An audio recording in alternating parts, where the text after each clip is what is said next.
We've recently completed an interview with a remarkable woman, Shirley Crane from Katherine in the Northern Territory.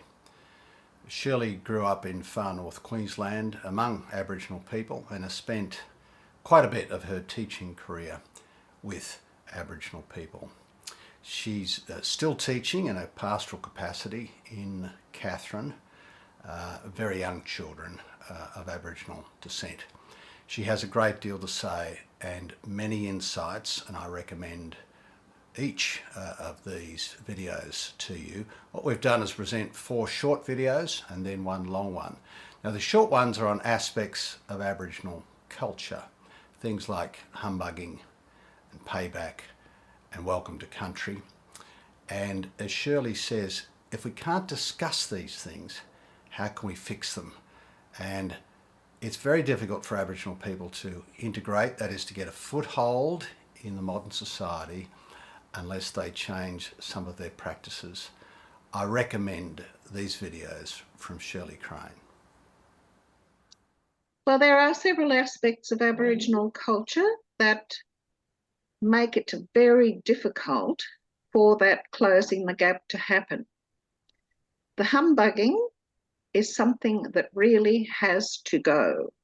Now, cultures can change. There's no doubt that cultures can change.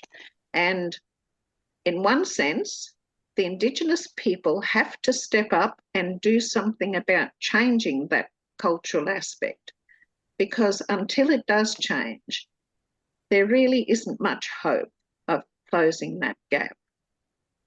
If somebody has a job and they're earning money, and at the end of their fortnight when they get paid, they take their money home and they have 10 or 15 relatives who have been sitting around all week doing nothing with their hands out to take that money off them, and they end up with nothing for themselves, why would they work? And the reality is they won't. You know, we have probably a few thousand potential workers here, but they will not work because they are subject to the humbugging culture. If they get money, other people take it off them. So when the mine royalties come out, they go and they don't come back until every cent is spent. Because if they do bring money back to the community, it's gone. That, you know, they say that when Albert Namatjira, the well-known Aboriginal artist, when he died, he had something like about 600 people humbugging off him. So whatever, you know, his paintings were selling for thousands of dollars, but he ended up with nothing because he had all of these people living off him. Now, this is the reality for any of the young Aboriginal people who are thinking about going out working. If they live in a community where humbugging happens, they just get to the point where they can't see any point in working. Now, we've got farmers here who are importing hundreds of workers from East Timor to pick their mangoes.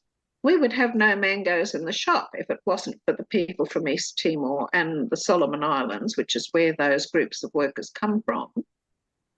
Now, why do we have 400 people sleeping on the streets in Katherine and just getting drunk and smashing the town up, when the farmers are having to import hundreds of workers from East Timor? And we love having them here, but there's a big question mark over why the farmers are having to bring so many agricultural workers in when we've got a workforce here that really should be doing something, but they're not, and they won't, because any money they earn is not theirs to keep.